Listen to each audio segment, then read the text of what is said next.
Hi there, my name is Xavier. I'm a PhD candidate at Université Sherbrooke-Léride. Today I want to showcase to you some results from the first part of my project, which were recently published in the Journal of Cleaner Production under the title Assessing the Sustainability of a Resilient Built Environment, Research Challenges and Opportunities. To give you some context, natural hazards foster a need for resilience in the built environment because of the damages they entail. These damages will then require repair activities. These repair activities will then yield more environmental impacts. And all of this calls for raising the bar when it comes to the structural design. But at the same time, we have sustainability and that is increasingly considered essential. And all this calls for cutting down on over-designing the structures. And there's been studies, as you can see on the graph below, that really focus on this idea of mixing the focus on natural hazards and sustainability altogether. But they really focus mainly on using the results of these type of assessments and not so much on finding out how we can methodologically improve these type of assessments. We're therefore left with this question: what are the next steps for this field of research? So here we have the methodology where we reviewed 102 publications that were really looking into the idea of putting a structure exposed to natural hazards and quantifying the environmental impacts of the damages. We broke this down into 5 main categories. So the first one would be what is the type of natural hazard. The second one is the metrics of sustainability with the special focus on the environmental dimension. We also looked into the methodology, so how are the damages converted to our final environmental impacts. And then we had the application, so what are the archetypes of structures, for example, and the last category, other, to take into account, for example, time, where natural hazards don't necessarily happen each and every single day. So here we have this high-level overview of the studies we reviewed. From the left-hand side of the figures, we see that most of the studies were about earthquakes. And when we go to the middle of the figure, we see it's rather individual buildings that are the main focus of the studies. But when we go on the right-hand side of the figure, we go into how they are methodologically implemented.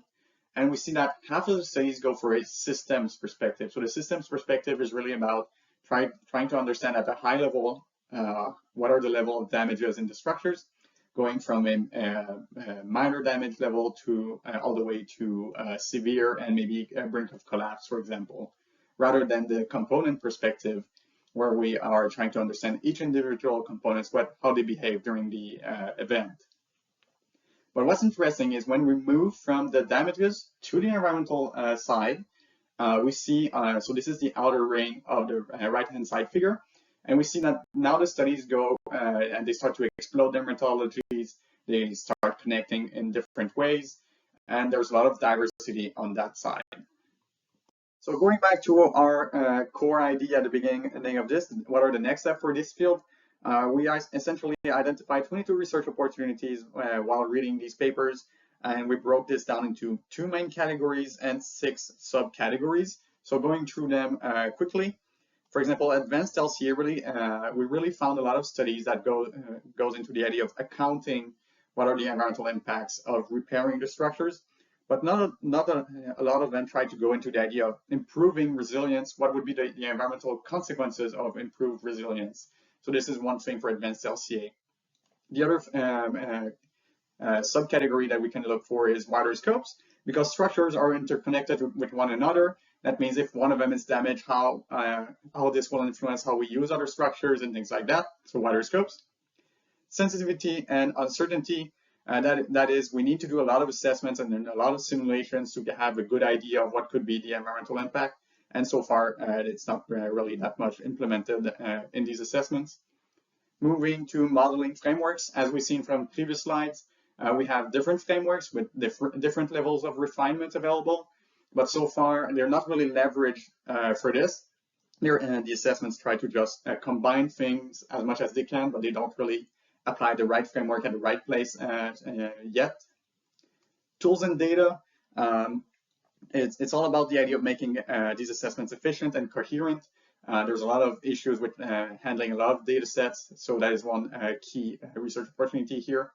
And we have applications. So far, there's a lot of studies that went into the idea of assessing an individual office building but there's a lot of more types of structures available out there, and this would be a great addition to have more structures. So in conclusion, this paper summarizes 102 publications connecting sustainability and resilience in the built environment. We identified 22 research opportunities, which we divided between 2 main categories and 6 subcategories. And the main key takeaway from all of this is that methodologically, LCA is still underutilized when it comes to quantifying sustainability of resilient built environments. And finally, if you wish to learn more about this research and the 22 research opportunities that we identified, you're invited to head over to the Journal of Cleaner Production's webpage to find out more about this research. Thank you.